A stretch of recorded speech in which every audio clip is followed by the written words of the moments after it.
السلام عليكم. في الفيديو النهاردة هنحضر مع بعض برجر اقتصادي جدا سهل وسريع من غير لحمة ولا فراخ، وهيطلع معاكي تحفة جدا. وهنعمل كمان عيش البرجر، هنعمل عيش اقتصادي جدا وسهل وكمان طعمه تحفة. الوصفتين النهاردة احلى من بعض، جربيها وقولي رأيك فيها، ان شاء الله هتعجبك. وزي ما شايفينه كده اخد طبقة كريسبي من بره وطري من جوه، بجد تحفة جدا. وعملنا البرجر النهاردة بالبتنجان، وغيرنا من طعم البتنجان خالص ونقلنا طعمه في حتة تانية. كل اللي هيدوق منه مش هيصدق ان هو من البتنجان. تابع بقى الفيديو للاخر، ان شاء الله يعجبك وتستفيدي منه وتجربي الطريقة وتقولي رأيك فيها.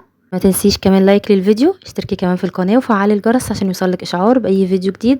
جبت بولة، ضفت فيها كيلو من الدقيق، ضفت عليها رشة من الملح، ضفت كمان عليها كيس من البيكنج باودر وكيس من الخميرة الفورية، ضفت كمان عليهم نص كوباية من السكر. وهقلب المكونات دي كويس جدا مع بعض. هنعمل مع بعض عيش تحفة جدا، ممكن كمان تعتبريه قرص، بجد تحفة، يتاكل كده كمان لوحده من غير حاجة. وبعد ما قلبت كويس ضفت نص كوباية من الزيت، وهبدأ اضيف كوباية من المية طبعا يفضل انها تكون دافية، وهقلب بالشكل ده. وهبدأ اضيف الكوباية التانية، وهنضيف بقى المية بالتدريج لحد ما تاخد معانا او لحد ما تتشكل معانا العجينة.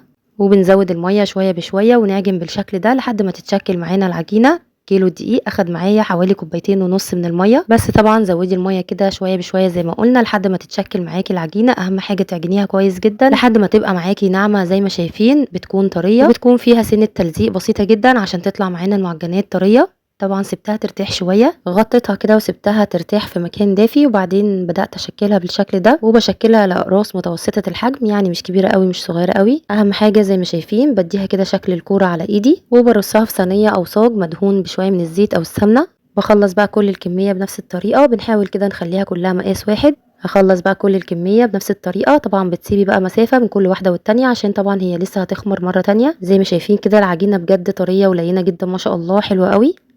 خلصت بقى كده كل الكمية، طبعا هسيبها بقى تخمر مرة تانية، وبتغطيها طبعا عشان الوش بتاعها ما ينشفش معاكي.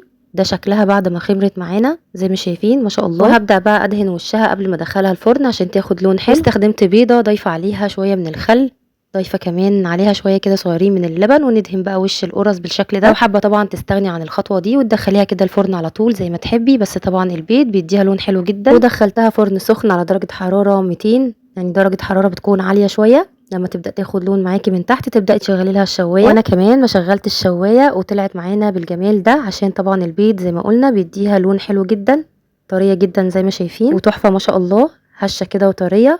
طبعا تقدري تفتحيها كده من النص وتستخدميها كعيش وتضيفي فيه اي حشوه حباها، سواء كانت حشوه حادق او حلو، او طبعا تستخدميها قرص. وهنبدا بقى نجهز الحشوه اللي هنحشي بيها العيش اللي احنا عملناه ده. واستخدمت البتنجان، استخدمت كيلو من البتنجان، قشرته ونضفته الاول، غسلته من بره وبعدين طبعا قشرته بالشكل ده. وبقطعه كده الحلقات دي ما تكونش معانا سميكه قوي، وفي نفس الوقت برده ما تكونش رقيقه قوي. جبت طبق تاني ضفت فيه 3 معالق كبار او معلقتين من الدقيق، وهضيف عليه بهارات ملح وفلفل اسود وتوم باودر وبصل باودر، وكمان بهارات فراخ. اي بهارات بقى بتحبي تضيفيها في الوقت ده ضيفيها. هقلبهم كويس وبعدين هضيف عليهم شويه من الميه بضيفها شويه بشويه حسب ما تاخد معانا. عايزينها كده تكون قوامها مش تقيل قوي وفي نفس الوقت برده مش خفيف قوي، اخف كده من قوام الكيك بشويه. وجهزت طبعا البتنجان، قطعناه زي ما شفنا.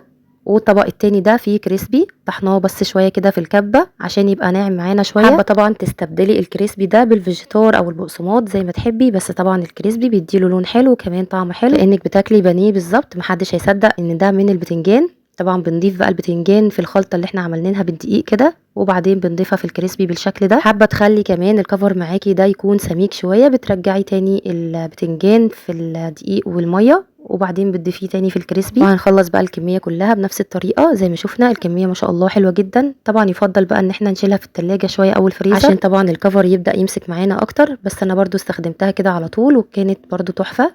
جبنا بقى زيت سخن على النار وضفنا فيه البتنجان بالشكل ده. اهم حاجه النار معاكي بتكون متوسطه عشان طبعا البتنجان يستوي معاكي من جوه، ولما يبدا ياخد معاكي لون بتقلبيه على الوش التاني لحد ما ياخد معاكي لون حلو وبتخرجيه بالشكل ده. ما شاء الله بيطلع حلو جدا، محدش هيصدق ان ده بتنجان، بجد ما شاء الله تحفه، هيعجبكم قوي، جربوه بنفس الطريقه. وهنبدا بقى نستخدم العيش اللي احنا عملناه في الاول. وقسمت العيش لنصين زي ما شفنا، وضفت عليه كاتشب ومايونيز، وضفت كمان قطعه كده من الخس، وضفنا بقى البتنجان عليه طماطم، تضيفي كمان فلفل اي حاجه لو حباها. وبكده بنكون عملنا سندوتش تحفه جدا، كل اللي هيشوفه مش هيصدق ان هو من البتنجان، بجد الوصفه تحفه، جربوها. شايفين قد ايه البتنجان من جوه مستوي وطعمه حلو جدا.